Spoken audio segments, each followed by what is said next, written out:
नमस्कार दोस्तों, आप सभी का स्वागत है। दोस्तों आज जो है हिंदी का प्रैक्टिस सेट नंबर 10वां है। इससे पहले हम लोगों ने हिंदी का प्रैक्टिस सेट 9 पढ़ लिया है, यानी कि 9 प्रैक्टिस सेट हम लोगों ने डिस्कस कर लिया। तो आइए 10वां प्रैक्टिस सेट समझते हैं और ध्यान से इसको पढ़ते हैं। पहला क्वेश्चन है कि विद्यार्थी में कौन सा संधि है। देखिए यहाँ पे विद्यार्थी, यहाँ पे क्या लिखा जाएगा, विद्या, विद्या उसके बाद धन जो है अर्थी। कौन सा, विद्या धन अर्थी, यानी कि यहाँ पे एक प्रकार की कौन सा आएगा, यहाँ पे विद्यार्थी में यहाँ पे आपका आ गया, आ उसके बाद आ गया। ठीक, यहाँ पे जब आ और आ मिलता है तो वहाँ पे दीर्घ आ हो जाएगा। कौन सा, दीर्घ आ आएगा। जब दीर्घ आ या दीर्घ ई या दीर्घ उ आता है तो वहाँ पे दीर्घ संधि का जो है उदाहरण होगा। तो यहाँ पे कह सकते हैं विद्यार्थी में जो होगा वह दीर्घ संधि का उदाहरण होगा। आप जानेंगे कि जो ह्रस्व यानी कि ह्रस्व और दीर्घ से मिलकर जो दीर्घ आ बनेगा या दीर्घ ई बनेगा, साथ ही साथ इसमें इस तरह का जो एग्जाम्पल आएंगे वह दीर्घ संधि के अंतर्गत आएंगे। और देखा जाए तो दीर्घ संधि का और भी एग्जाम्पल ले सकते हैं, जैसे कि देव धन आलय। कौन सा, देव धन आलय। तो यहाँ पे हो जाएगा, यहाँ पे देखिए यहाँ पे आ गया, यहाँ पे बड़ा आ गया, तो यहाँ पे हो जाएगा बड़ा या आ। ठीक, तो यहाँ पे देव आलय, यहाँ पे हो जाएगा देवालय। कौन सा, देवालय हो जाएगा। इसी तरह से एक सत्य धन आग्रह करेंगे, सत्याग्रह आ जाएगा। इसी प्रकार से दीर्घ संधि में हमेशा जो है कि बीच में जो है दीर्घ आएगा, या दीर्घ चाहे आपका ई आ सकता है, दीर्घ आ सकता है, दीर्घ उ आ सकता है, मतलब बड़ा उ ये दीर्घ के अंदर आएगा। इसी तरह जैसे कि भानुधन उदय, तो भानुदय हो जाएगा, गिरिधन ईश, गिरीश हो जाएगा। ये सभी दीर्घ संधि के अंतर्गत आते हैं। तो आपको क्लियर हो गया कि पहला का जो है ए वाला आंसर सही हो जाएगा। ठीक, उसके बाद दूसरा चलते हैं, कानन का पर्यायवाची शब्द कौन सा है। पहला है कि पुष्प है, बी है कि विहिप है, और सी है वन है। तो यहाँ पे देखें तो जो कानन होता है, कानन मतलब एक प्रकार के कह सकते हैं कि वन, क्या कहेंगे, वन जो है वन का पर्यायवाची इसको मान सकते हैं। वन का जैसे कि अरण्य भी कह सकते हैं, अरण्य जो है कि पर्यायवाची जो है कि वन के अंतर्गत आएगा। जबकि यहाँ पे पुष्प जो है, पुष्प जो है फूल जो है, यानी कि फूल भी कर सकते हैं या सुमन भी कर सकते हैं। यहाँ पे सुमन भी हो सकता है, सुमन, सुमन जो है ये जो है पुष्प का पर्यायवाची के अंतर्गत आएगा। और एक साथ साथ यहाँ पे प्रसून भी जो है पुष्प के अंतर्गत आएगा। तो यहाँ पे आप कानन का क्या लिख सकते हैं, कानन का लिख सकते हैं वन, वन आ जाएगा। और पुष्प का एक और याद कर सकते हैं, कुसुम जो होता है उसका पुष्प का जो है पर्यायवाची, इसको नोट कर लीजिएगा। ठीक, अगला क्वेश्चन चले तो अगला है, तीसरा क्वेश्चन है कि वाक्य जो है विग्रह का अर्थ क्या है। पहला है कि शब्दों को जोड़ना। ठीक, उसके बाद बी है कि वाक्य रचना करना, सी है कि वाक्य खंडों को अलग करके जो है अलग अलग करके उसका जो है संबंध बताना। देखिए वाक्य विग्रह का मतलब हो गया कि आप जो है अलग अलग जो शब्द होते हैं, यानी कि अलग अलग शब्दों को जो है आप विग्रह करेंगे। यानी कि यहाँ पे दिया है सी वाला जो ऑप्शन है, वाक्य खंडों को अलग अलग करके वाक्य विग्रह का मतलब है उनके शब्दों को, उसको संबंध को बताना, ये वाक्य विग्रह के अंतर्गत आता है। ठीक, और संधि में आप जानते हैं दो शब्दों के जो है योग से बना जो है शब्द होता है उसे संधि कहते हैं। समाज से जो होता है, समास का अर्थ होता है एक संक्षिप्त रूप देना। ठीक, तो यहाँ पे ये सभी समझ में आ गया होगा। अगला क्वेश्चन देखें तो अगला चौथा है कि बिनु पग चले सुने, बिनु काना करे, बिनु कर्म करे विधि नाना। इस पंक्ति में प्रयुक्त अलंकार कौन सा है। यहाँ पे देखें, पहला है कि जो है कि विभावना अलंकार, बी है कि विषयोक्ति अलंकार, और सी है असंगति अलंकार। ठीक, उसके बाद दृष्टांत है। यहाँ पे देखिए जो विभावना होता है, विभावना का मतलब हो गया यहाँ पर जो है कि किसी के कार्य को, यानी कि बिना जो है सुने, बिना जो है जाने, बिना किसी कान के बिना बात किए उसको जो है कि भावनाओं को व्यक्त करना, एक प्रकार का जो है विभावना अलंकार के अंतर्गत आएगा। कौन सा, यानी कि जो कह सकते हैं कि यह भी बिना पैर के चलने, बिना कान के सुनने तथा बिना हाथ के कार्य करने की बात इस पंक्ति में कही गई है। तो यहाँ पे कह सकते हैं यहाँ पे विभावना अलंकार है। जबकि विभावना अलंकार का जो उल्टा होता है विषयोक्ति अलंकार। कौन सा, विषयोक्ति जो होगा वह विभावना का उल्टा होगा। तो ये जो है चौथा का ए वाला जो है बिल्कुल सही होगा। ठीक, अगला क्वेश्चन चलते हैं। अगला हमारा पांचवा है कि सुई का तत्सम रूप क्या है। कौन सा, सुई का जो है तत्सम रूप है, पहला है कि सुज्जा है, दूसरा जो है सूची है, और उसके बाद कौन सा है, एक है सलाई है, उसके बाद सूची है। कौन सा, सूची। यहाँ पे ध्यान दीजिएगा कि जो इस प्रकार के शब्द हैं यहाँ पे सूची होगा। कौन सा, सूची जो होगा यहाँ पे तत्सम इसका रूप हो जाएगा, और ये सब नहीं होगा। जबकि यहाँ पे अगर देखा जाए तो इसका जो सलाई है, इसका सलाई का जो तत्सम रूप होता है यहाँ पे सलाका होता है। कौन सा, सलाका इसका तत्सम रूप हो जाएगा इस प्रकार के। ठीक, अगले क्वेश्चन में चलें तो अगला है 6वां क्वेश्चन है कि परिसीमन का विलोम कौन सा है। होगा ससीम होगा पहला, दूसरा है कि निर्सीमन होगा, और सी है कि असीमन होगा, डी है कि ससीमन होगा। यहाँ पे देखें परिसीमन मतलब असीमन, कौन सा? परिसीमन का अर्थ हो जाएगा सीमा, एक सीमा निश्चित कर देना। तो यहाँ पे जो है कि इस तरह का विलोम जो होगा यानी कि सीमाओं का समापन यानी कि जो है असीमन, असीमन के अंतर्गत इसको रखा जाएगा। ठीक। अगला क्वेश्चन है कि 7वां है कि धूसर शब्द का पर्याय है, यानी कि धूसर शब्द की जो पर्यायवाची है वह कौन सी है। पहला है कि अश्व है, फिर बी है मेघ है, और सी है कि गर्दभ है, और डी है अजा है। देखिए अश्व मतलब आप घोड़ा जानते हैं, धूसर जो होता है ये गर्दभ का पर्यायवाची, कौन सा? गर्दभ के पर्यायवाची हैं। गर्दभ जैसे कि गधा की पर्यायवाची के अंतर्गत जो है इसको रखा जाता है, तो गधा के अंतर्गत रखा जाएगा। इसके अंतर्गत एक खर भी आता है, कौन सा? खर जो है, खर ये भी गधा के अंतर्गत आएगा। ठीक। तो यहाँ पे देखें तो इस प्रकार की, और जबकि मेघ जो होता है, मेघ मतलब बादल होता है, कौन सा? बादल के जो है पर्यायवाची है, या जलद कह सकते हैं, जलद, मेघ, जलद, और घन कह सकते हैं, घन मतलब बादल होता है, और नीरद मतलब भी बादल होता है, पयोद मतलब भी बादल या जलधर भी कह सकते हैं। जबकि अजा मतलब आप जानते हैं कि अजा जो है बकरी की जो है पर्यायवाची होती है, और अश्व अभी हमने डिस्कस किया कि घोड़े की। ठीक। तो ये यहाँ पे अगर 7वां का देखा जाए तो डी जो है सी वाला जो है ऑप्शन जो है बिल्कुल इसका सही विकल्प है। अगला है कि 8वां है कि धूतो अर्थात जीवों द्वारा होने वाला दुख है, कौन सा? धूतो अर्थात जीवों द्वारा होने वाला दुख वाक्य के लिए एक शब्द होगा। पहला है कि आधि दैविक, बी है कि आधि भौतिक है। ठीक। उसके बाद सी है कि आधि दैहिक, और डी है कि आत्मघाती है। यहाँ पे देखिए चारों का अर्थ आपको समझना बहुत ही जरूरी है। देखिए आधि दैविक जो होता है, आधि दैविक मतलब ये हो गया कि जो दैव प्रकृति का होने वाला, कौन सा?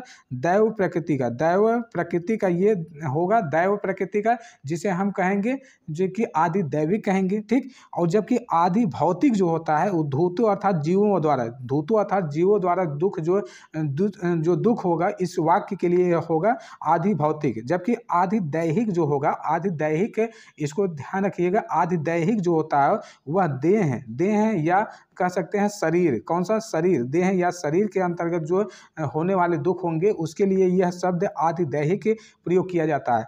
जबकि आत्मघाती जो होता है वह आत्मघाती यानी कि ऐसा कार्य जो स्वयं के लिए घातक हो, का जो स्वयं के लिए घातक हो उसे आत्मघाती प्रयोग किया जाता है। तो ये सभी पॉइंट आपको याद रखना है कि 8वें का जो होगा वह जो है आदि जो है भौतिक होगा, धूतो अर्थात जीवों द्वारा होने वाला दुख को अंतर्गत नोट करते हैं। ठीक। अगला क्वेश्चन है कि 9वां है कि ऊँट की चोरी नुहरे नुहरे का अर्थ क्या है। ऊँट की चोरी, उसके बाद पहला ऑप्शन है कि जान जोखिम में डालना, बी है बड़े काम छिपाकर नहीं किए जा सकते हैं, और सी है उदंड व्यक्ति की जो है दृष्टता, और डी है किसी की वस्तु दूसरे को देना। तो यहाँ पे देखिए ऊँट की चोरी मतलब ऊँट बहुत बड़ा होता है तो उसको छिपाकर किसी कार्य को नहीं किया जा सकता है, तो बी वाला यहाँ पे आपको सही मिलेगा कि बड़े काम को छिपाकर नहीं किया जा सकता है। ऊँट की चोरी जो है नुहरे नुहरे या मतलब छुप कर जो है, ऊँट की चोरी जो है छुप कर नहीं किया जा सकता है। तो इस प्रकार का जो है इसमें 9 वाले में अर्थ निकल रहा है। अगला क्वेश्चन है कि 10वां है कि पंकज में कौन सा समास है, कौन सा? पंकज में कौन सा समास है। पहला है द्वंद्व समास। ठीक। उसके बाद है कि आपका द्विगु समास, उसके बाद कर्मधारय समास, बहुब्रीहि समास। देखिए द्वंद्व समास आप सभी जानते हैं कि द्वंद्व समास में योजक चिन्ह या और का प्रयोग होता है तो वहाँ पे द्वंद्व समास होगा, और द्विगु समास में संख्यावाचक शब्द का प्रयोग होगा, वहाँ पे द्विगु समास होगा। जबकि कर्मधारय समास जो होगा उसमें कर्म में यानी कि विशेष में विशेषता या उपमेय में उपमान की भावना प्रकट होती है, यानी कि पूर्व पद एवं उत्तर पद जो है इसमें जो है प्रकट होता है, कर्मधारय में होता है। जबकि बहुब्रीहि जो होता है इसमें जो है कि उत्तर पद ना कोई पूर्व पद, यानी कि पूर्व या उत्तर दोनों में से कोई पद जो है इसमें प्रधान नहीं होता है। कौन सा प्रधान नहीं होता है? तो कह सकते हैं पंकज का जो समास होगा ये बहुब्रीहि समास होगा। कौन सा? पंकज, या मतलब हो गया पंख या कीचड़ में जन्म लेने वाला, जिसको कहते हैं पंकज यानी कि कमल, कह सकते हैं कमल, यह बहुब्रीहि समास के अंतर्गत आएगा। तो यहाँ पे डी वाला जो है ऑप्शन जो है 10वां का सही हो जाएगा। ठीक। उसके बाद 11वां चलते हैं। 11वां है कि अयोगवाक कहा जाता है। पहला है कि महाप्राण, उसके बाद अनुस्वार एवं विसर्ग है, और सी है कि संयुक्त व्यंजन, और डी है अल्पप्राण। देखिए सबको समझिए पहले, महाप्राण कौन सा? महाप्राण है दूसरा और चौथा वर्ण, यानी कि जो वर्ग होते हैं वर्ग का दूसरा और चौथा, यानी कि जो क ख ग घ अंग और क ख ग घ उसके ग घ। देखिए यहाँ पे जो ख वाला वर्ण है इस तरह से नीचे जाएंगे, ख वाला सीरीज, और जो है कि जबकि जो है घ वाला यानी कि दूसरा और चौथा सिरे जो होगा वो महाप्राण के अंतर्गत आएगा, जबकि पहला और तीसरा और अंगा जो है ये यानी मतलब पहला तीसरा और पांचवा जो है अल्प प्राण के अंतर्गत आएगा। कौन सा? अल्प प्राण के अंतर्गत आएगा। जबकि संयुक्त जो व्यंजन है, संयुक्त व्यंजन में कौन कौन सा आएगा? छ आएगा, आपका त्र आएगा, ज्ञ आएगा। ठीक ठीक। इसके बाद जो है आपका एक पद और आता है, मतलब इसमें जो है कि जो है संयुक्त व्यंजन में जो है 4 पद होते हैं। कौन सा? एक जो है छ, त्र और ज्ञ, एक स्र है। कौन सा? एक स्र है। ये चारों जो है आपका संयुक्त व्यंजन के अंतर्गत आते हैं। जबकि अनुस्वार और जो है कि अनुस्वार एवं विसर्ग जो होता है, अनुस्वार आप जानते हैं कि जो किसी भी अंक के ऊपर यानी कि उसके ऊपर जो है एक प्रकार की बिंदी जो लगी रहती है उसे अनुस्वार कहते हैं। जबकि विसर्ग इस प्रकार की जो 2 बिंदियां होती हैं उसे हम विसर्ग के अंतर्गत रखते हैं। कह सकते हैं कि यह जो विसर्ग होता है, विसर्ग जो यहाँ पे अहाँ जो लिखते हैं और अंक लिखते हैं, ठीक, यहाँ पे अनुस्वार और विसर्ग और अनुस्वार को एक अयोगवाह के रूप में रखते हैं। कौन सा? अयोगवाह के रूप में रखते हैं। इसको ना तो स्वर के रूप में जानते हैं ना ही व्यंजन के रूप में, इसको दोनों को अलग के रूप में रखते हैं। इसको कह सकते हैं अयोगवाह। तो यहाँ पे जो है दूसरा वाला ऑप्शन अनुस्वार एवं विसर्ग जो है अयोगवाह कहा जाता है, अनुस्वार एवं जो है कि विसर्ग को। ठीक। अगला क्वेश्चन चले तो 12वां है कि एक ओर अजगर रही लखी और एक ओर मृगराय, विकल बटोही बीज ही परियो मूर्छा खाए। ठीक। इस पंक्ति में प्रयुक्त है रस कौन सी है? देखिए यहाँ पे अगर बात की जाए तो एक प्रकार की यहाँ भयानक यानी कि इस भाव में जो है किसी प्रकार की डरावना दिखा दे रही है। कौन सी? एक ओर अजगर रही लखी, ठीक, एक ओर मृगराय, यानी कि यहाँ पर जो है एक प्रकार की जो है कि भय यानी कि जागृत हो रहा है। उसमें यह परिणाम हो रहा है कि उसमें जो है कि स्वरूप को देखकर यानी कि रोंगटे खड़े होने का काम कर रहा है, यानी कि यहाँ पर जो है कंपन प्रारंभ हो जा रहा है, यानी कि यह कह सकते हैं कि बेहोशी या मूर्छा जाना, या कह सकते हैं भयानक कह सकते हैं। तो यहाँ पे भय मतलब को हो गया भयानक। यहाँ पे भयानक रस का अस्थायी भाव भी क्या होता है? भय होता है। तो कह सकते हैं यहाँ पे जो है भयानक रस का यानी कि जो है प्रयुक्ति जो है इस पंक्ति को भयानक रस की जो है उत्पत्ति हो रही है। तो भयानक रस का अस्थायी भाव समझिए उसका भय होता है। कौन सा? भय जो है अस्थायी भाव होता है। रौद्र रस होता है, रौद्र रस का क्या होगा? क्रोध होगा। कौन सा? रौद्र रस का क्रोध होगा। वीर रस का क्या होगा? वीर रस का अस्थायी भाव उत्साह होता है। कौन सा? उत्साह होता है। जबकि करुण रस का जो होता है शोक होता है। कौन सा? करुण रस का जो होगा अस्थायी भाव वह शोक होगा। भयानक का जो होगा अस्थायी भाव भय होगा। कौन सा? भयानक का अस्थायी भाव भय होगा। जो है कि इस प्रकार जो है इसको नोट करते हैं। ठीक। अगला क्वेश्चन है 13वां है, से विभक्ति निम्नलिखित में से किस कार्य के लिए प्रयुक्त की जाती है? देखिए कर्ता ने के लिए इसका कर्म को की विभक्ति यहाँ पे संप्रदान के लिए के साथ के लिए उसका करण जो है से विभक्त होने के लिए जो है करण कारक में से विभक्ति का प्रयोग किया जाता है। से पर या पर पे इसको प्रयोग किया जाता है। तो यहाँ पे डी वाला जो है ऑप्शन जो है आपका जो है सही हो जाएगा। यहाँ पे हम उसको जो है डी वाले ऑप्शन को सही मानेंगे। ठीक। उसके बाद अगला क्वेश्चन चले। अगला है 14वां है कि उसने नहाकर भोजन किया। इस वाक्य में जो नहाकर है निम्नांकित जो में से किस क्रिया का उदाहरण है? कौन सा? नहाकर जो क्रिया की जाती है, नहाकर क्रिया करने की जो बाद की क्रिया है, यानी कि उसने क्या किया? पहले नहाया उसके बाद भोजन किया, मतलब यह एक कार्य जो है पूर्ण कर चुका है। तो इसको कह देंगे पूर्णकालिक क्रिया। क्या करेंगे? जब उस कार्य को यानी कर्ता क्रिया को समाप्त करके दूसरा कार्य कर रहा है, यानी पहला कार्य जो है वो नहाने वाला कार्य कर लिया और दूसरा कार्य जो है भोजन कर रहा है, यानी कि वह एक प्रकार के पूर्णकालिक क्रिया के अंतर्गत आ गया, जो पहला कार्य करके और दूसरा कार्य जो है प्रारंभ किया है। तो इस प्रकार कह सकते हैं पूर्णकालिक क्रिया में जैसे कि खाकर, ठीक, खाकर भी आएगा और पी कर भी आएगा। उसके साथ साथ एक नहाकर आ गया, खाकर, पीकर, नहाकर, सोकर, चलकर, ये सभी जो है एक प्रकार के पूर्णकालिक क्रिया के अंतर्गत आएंगे। ठीक। उसके बाद देखिए संयुक्त व्यंजक, प्रेरणार्थक व्यंजक और द्विकर्मक व्यंजक। द्विकर्मक में 2 कर्म की आवश्यकता पड़ती है, वहां पर द्विकर्मक आएगा। और जबकि 2 क्रियाएं प्रयुक्त हो वहां पे जो है संयुक्त व्यंजन भी प्रयुक्त होता है। और प्रेरणार्थक क्रिया जो होगी वो प्रेरणा का काम करेगी, यानी कि जो करता होगा किसी स्वयं को न करके किसी अन्य के साथ वह करने की प्रयास करता है, यानी कि करवाने का जो करवाता है उस कार्य को प्रेरणार्थक क्रिया के अंतर्गत रखते हैं। प्रेरणार्थक क्रिया का मतलब हो गया बनवाना, हो गया बनवाना। कौन सा? बनवाना एक प्रकार का प्रेरणार्थक क्रिया है, मतलब वो किसी कार्य को जो है वो जब करता किसी कार्य के संपादक यानी स्वयं न करके वह किसी अन्य से करवाता है, जैसे बनवाना, पकड़वाना, जो है कि मरवाना, ये सभी जो है वहाँ पे जो है प्रेरणार्थक क्रिया के अंतर्गत आएंगे। तो यहाँ कह सकते हैं ये जो है कि आपका 14वां का जो होगा वह जो है कि डी वाला जो है ऑप्शन बिल्कुल सही होगा। ठीक।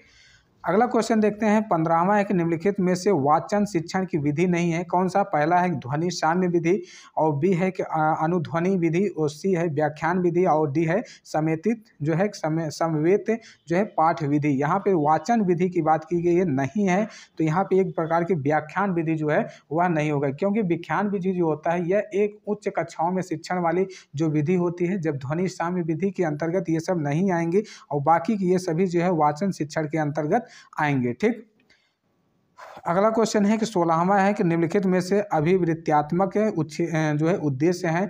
पहला है स्वानुभूति विचारों को भावों को अभिव्यक्त करना, और बी है साहित्य का रसास्वादन करना, और सी है कि धैर्यपूर्वक सूचना देना, और डी है कि भाषा और साहित्य में रुचि करना। तो यहाँ पे जो है कि आपका जो है कि स्वानुभूत विचारों का भाव को अभिव्यक्त करना जो है अभिवृत्त्यात्मक जो है कि अभिवृत्त्यात्मक का यह एक मेन उद्देश्य होता है। इसके अंतर्गत जो बालक होता है कि विभिन्न कार्य के लिए कहा जाता है कि जैसे कहानी सुनना जो है कि आदि इस प्रकार के वर्णन जो है कि करना जो है क्रियाओं द्वारा जो है बालक की अभिवृत्तियों का जो है पता चलता है, यानी कि वहाँ पे लेखन करना भी इसके अंतर्गत आ जाएगा, संवाद करना भी इसके अंतर्गत आ जाएगा, और जो है साथ ही साथ यहाँ पे निबंध करना भी इसके अंतर्गत आ जाएगा। ठीक, पहला वाला जो है आंसर आपका सही होगा। अगला क्वेश्चन है कि 17वां है कि हिंदी साहित्य के इतिहास के संबंध में मॉडर्न जो है कि वर्नाकुलर लिटरेचर ऑफ है जो है हिंदुस्तान, कौन, मॉडर्न वर्नाकुलर हिंदुस्तान जो है ऑफ हिंदुस्तान किसने लिखा है।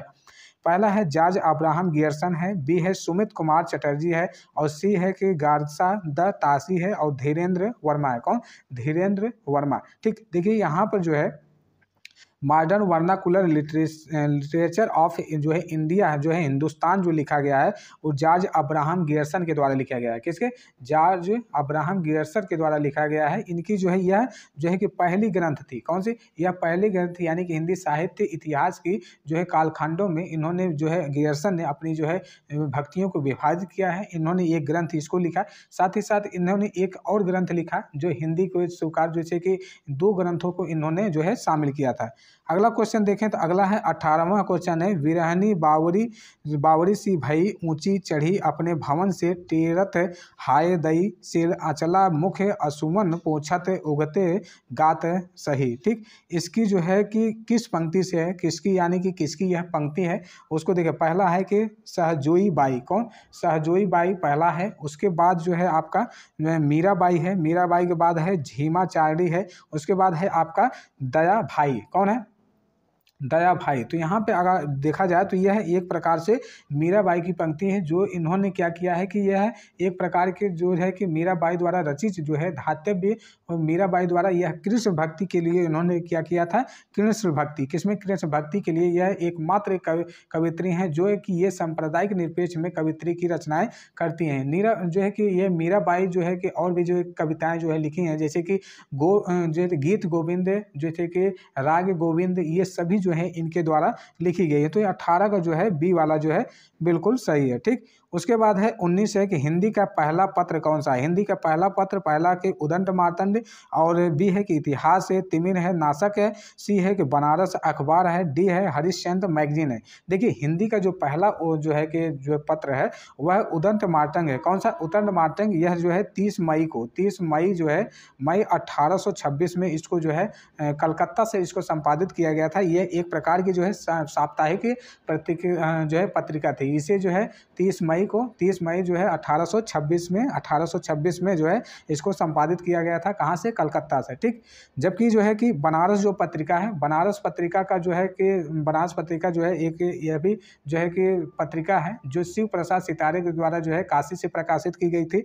और हरिश्चंद्र मैगजीन जो है भारतेंदु हरिश्चंद्र द्वारा जिसको प्रकाशित की गई थी, ये भी काशी से किया गया था, काशी से ये भी, और ये भी काशी से। ठीक, काशी से, और जो है बनारस जो है शिव प्रसाद सितारे द्वारा, यानी कि सितारे हिंद ने काशी से किया था। ठीक, और इसके बाद जो है हरिश्चंद्र ने, भारतेंदु हरिश्चंद्र ने इसको किया था, हरिश्चंद्र जो मैगजीन है इसको। ठीक, तो पहला जो है आपका आंसर जो है ए है 19 का। ठीक, अगला है 20 है कि सूफी संतों की शैली है। पहला है कि मरसिया है, उसके बाद मसानवी है और गज़ल है और तर्जुमा है। कौन सी तर्जुमा है? यह कौन सी सूफी शैली किस प्रकार की है? यहाँ पे मसनवी जो होती है सूफी शैली की, यह जो है कि यहाँ पर जो है कि एक प्रकार की सूफी शैली की संत है मसनवी। मसनवी में क्या होता है कि इसमें मसनवी की जो शाब्दिक अर्थ होता है कि दो, क्या होता है? दो इसका शाब्दिक अर्थ होता है। अतः मूलतः फारसी भाषा काव्य शैली, इसका प्रयोग हिंदी में प्रेम मार्गी कवियों जो है कवियों ने अपने काव्य में लिया था। जैसे कि पद्मावत जो है जायसीकृत, इसका जो है जो है कि पद्मावत, कौन सा?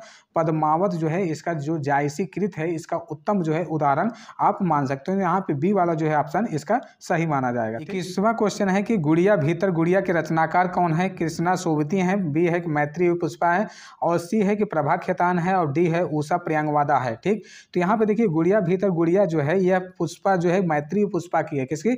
मैत्री पुष्पा की। इनकी यह दूसरे भाग का जो है उपन्यास है। इनका जो है मैत्री पुष्पा का जो पहला उपन्यास है वह उन्होंने लिखा है कि कस्तूरी कुंडल जो है, कौन सा? कस्तूरी जो है कुंडल, इनका जो है कुंडल, कौन सा? कस्तूरी कुंडल जो है इनका जो है पहला जो है जो है कि भाग इसको मान सकते हैं, आत्मकथा का जो है पहला भाग, और दूसरा भाग जो है कि गुड़िया भीतर गुड़िया को माना जाता है। तो यहाँ पे जो है बी वाला जो है ऑप्शन बिल्कुल सही होगा। और उसके बाद अगले चलते हैं 22वां है कि 100 अजान एक सुजान के रचनाकार का नाम क्या है? पहला है कि बद्री नारायण चौधरी, बी है कि बालकृष्ण भट्ट और सी है कि बाल मुकुंद गुप्त है और डी है कि सरदार पूर्ण सिंह। तो 100 अजान एक सुजान जो है किसका है? बालकृष्ण भट्ट का। किसका? बालकृष्ण भट्ट का। इनकी जो है प्रसिद्ध उपन्यास इसका है बालकृष्ण भट्ट का। इन्होंने और भी जो है से उपन्यास लिखे हैं, जैसे कि एक नूतन, कौन सा? नूतन ब्रह्मचारी है, नूतन ब्रह्मचारी जिसको कहते हैं, और साथ साथ एक रहस्य कथा लिखा है। कौन सा? रहस्य कथा जो है इन्होंने लिखा है बाल मुकुंद जो है ये बालकृष्ण जो है भट्ट। कौन? बालकृष्ण भट्ट। ठीक, दूसरा ऑप्शन सही है। अगला देखते हैं कि 23वां है गोस्वामी तुलसीदास का निधन वाराणसी के किस घाट पे हुआ था? पहला दशाश्वमेध घाट और 80 घाट, राम घाट और मणिकर्णिका घाट। तो यहाँ पे देखें गोस्वामी तुलसीदास का जो है जो निधन हुआ था वह 80 घाट पे हुआ था। कहाँ पे? बनारस के जो है 80 घाट वाराणसी में है। और जो है ये सभी जो है घाट जो है वाराणसी में है। इनकी मृत्यु जो है चर्चित पंक्ति के साथ हुई थी। यहाँ पे 80 घाट के अंतर्गत जो है गोस्वामी तुलसीदास का जो है मृत्यु माना जाएगा। तो बी वाला ऑप्शन बिल्कुल सही है। अगला क्वेश्चन है कि भक्त काल के रचनाकार कौन है? पहला है नाभा दास है, दूसरा है केशव दास है और सी है कि विष्णु दास है, डी है सुंदर दास। कौन से? सुंदर दास है। तो यहाँ तो जो देखा जाए तो भक्त जो है माल है, तो इसके जो है नाभा दास। कौन? भक्त माल के जो है रचनाकार हैं नाभा जो है दास जी हैं। भक्ति काल के कवियों में इसको जाना जाता है, यानी कि इसको जो है नाभा दास जी ने अग्र भक्ति काल को जो है इसको जो है राम भक्ति के अंतर्गत इन्होंने इस प्रकार की जो है कविताओं का वर्णन किया है। ठीक, पहला ही ऑप्शन इसका सही है। ठीक, उसके बाद चलते हैं तो अगला क्वेश्चन है कि यहाँ पे 25 से लेकर 29 तक का गद्यांश को पढ़ना है। गद्यांश को सही से पढ़ के उसका सही उत्तर निकालना है। तो दोस्तों आप जो है इस गद्यांश को आप ध्यानपूर्वक पढ़ने का प्रयास करिएगा, क्योंकि मैं यहाँ पे जो है गद्यांश को स्किप करने वाला हूँ। मैं आपको जो है 1 सेकंड देता हूँ, आप उसको स्क्रीनशॉट या वीडियो रोक कर आप उसको पढ़ सकते हैं। पढ़ने के बाद जो है गद्यांश को आप आंसर क्लिक कर सकते हैं, या तो बिना पढ़े आप चलती हैं, हम आपको आंसर बताते हैं। पहला पेज है इसका जो है यहाँ पे, उसके बाद यहाँ पे दूसरा पेज है, दोनों पेज आप स्क्रीनशॉट ले लीजिए। उसके बाद इससे जुड़ा हुआ क्वेश्चन हम देखते हैं। 25वां क्वेश्चन है कि धर्म पालन करने में बाधा डालने वाली प्रवृत्ति कौन सी है? पहला है कि कमजोर मन, उद्देश्य निश्चय न होना तथा चंचल मनोवृत्ति का होना, ये प्रकार का है। उसके बाद है धर्म का ज्ञान न होना, आलस्य की अधिकता और जानकारी की कमी। यहाँ पे धर्म पालन का जो बाधा डालने की जो प्रवृत्ति है, वहाँ पे जो इस प्रकार की जो प्रवृत्ति है, वहाँ पे इन्होंने क्या लिखा है कि इस प्रकार की जो प्रवृत्ति है कमजोर मन होना, यानी कि उद्देश्य निश्चय न होना, और साथ ही साथ यहाँ पे चंचल मनोवृत्ति का होना। तो यहाँ पे ए वाला जो है बिल्कुल जो है पालन जो है करेगा जो है पैराग्राफ के हिसाब से। तो यहाँ पे ए वाला जो है इसका विकल्प सही होगा। ठीक, उसके बाद 26 है संसार के बड़े बड़े लोगों ने सबसे जो है श्रेष्ठ माना है। पहला है उत्तम तरीका जो है उत्तम चरित्र माना है। उसके बाद बी है सदाचार, उसके बाद बी है परोपकार को, उसके बाद है डी अपने कर्तव्य को। तो यहाँ पे डी वाला जो है ऑप्शन सही होगा।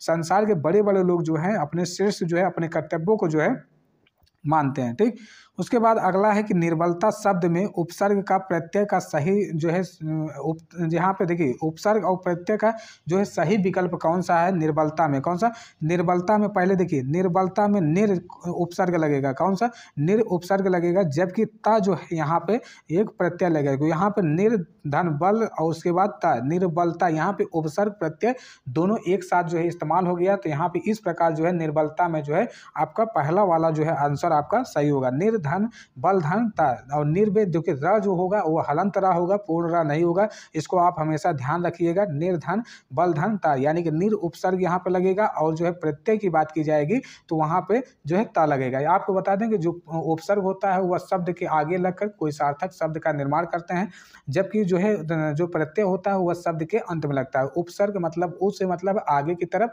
और ता का जो है प्रत्यय मतलब पीछे की तरफ, इसको आप जो है ध्यान रखिएगा, ठीक। उसके बाद अगला है कि 28 से कायर की भाववाचक संज्ञा क्या है। पहला है कि कायरता है, और बी है कायरत्व है, और सी है कायरपन है, डी है कायरता है। देखिए कायर का जो भाववाचक होगा वो कायरता होगा। क्या होगा, कायरता जो है एक प्रकार की भाववाचक संख्या है, इसमें कायरत्व और ये सभी जो है नहीं आएंगे, जबकि कायरता के अंतर्गत कायर ये एक भाववाचक संख्या बता रहा है, ठीक। अगला क्वेश्चन है कि 29 से अपना मतलब निकालने वाले के लिए जैसे कि मुझे शब्द क्या है, यहाँ पे जो है उचित शब्द को निकालना है, कौन सा उचित शब्द यहाँ पे निकालना है। एक प्रकार का जो है उचित शब्द क्या निकलता है कि अपना मतलब निकालने वाले के लिए, ठीक। पहला है एक स्वार्थी है, स्वार्थपरकता है, स्वार्थपरक है, कुटिल है। तो यहाँ पे आपका स्वार्थी ही सबसे सटीक आंसर हो जाएगा कि अपना मतलब निकालने के लिए अपना मतलब जो है स्वार्थी वाक्यांश के लिए मतलबी जिसे कहा जाता है इसका अर्थ हो जाएगा। तो मतलबी जो व्यक्ति होगा वह मतलब के लिए स्वार्थी का कार्य करता है, ठीक। अगला क्वेश्चन है कि तीसरा है कौन सा वाक्य शुद्ध है, ठीक। पहला है कि खेतों में लंबे लंबे घास उगाएं, परशुराम के क्रोधाग्नि ने क्षत्रियों को जला दिया, और सी है कि गलियों को चौड़ा करना आवश्यक है, वृक्षों पर कोयल कूके रही हैं। देखिए यहाँ पे अगर देखें तो पहला जो है कि लंबे लंबे खेत जो है घास नहीं, लंबी लंबी यहाँ पे घास उगनी चाहिए, तो यहाँ पे जो है पहला जो है गलत माना जाएगा, ठीक। बी है परशुराम के क्रोधाग्नि के जो है क्षत्रियों को जला दिया। क्या क्या जो है कि परशुराम जो है क्रोधाग्नि ने क्षत्रियों को जला दिया है, तो इस प्रकार की जो क्रोधाग्नि के लिखा है यहाँ पे की होगा, क्या क्रोधाग्नि की ने क्षत्रियों को जला दिया। तो यहाँ पे सी वाला है गलियों को चौड़ा करना आवश्यक है, तो सी वाला बिल्कुल सही है। वृक्षों पर कोयल कूक रही है, वृक्षों पर नहीं वृक्ष पर कोयल, कौन सा वृक्ष पर जो है कोयल कूक रही है, तो यहाँ पे इस तरह होगा। तो यहाँ पे जो है कि सी वाला जो है आपका बिल्कुल सही होगा। तो 30 क्वेश्चन आपका जो है कंप्लीट हो गया है। आपको सेशन कैसा लगा अपना फीडबैक जरूर जो है अपना साझा करिएगा, सकारात्मक या नकारात्मक कुछ भी। तो आज के लिए इतना ही जो है, धन्यवाद।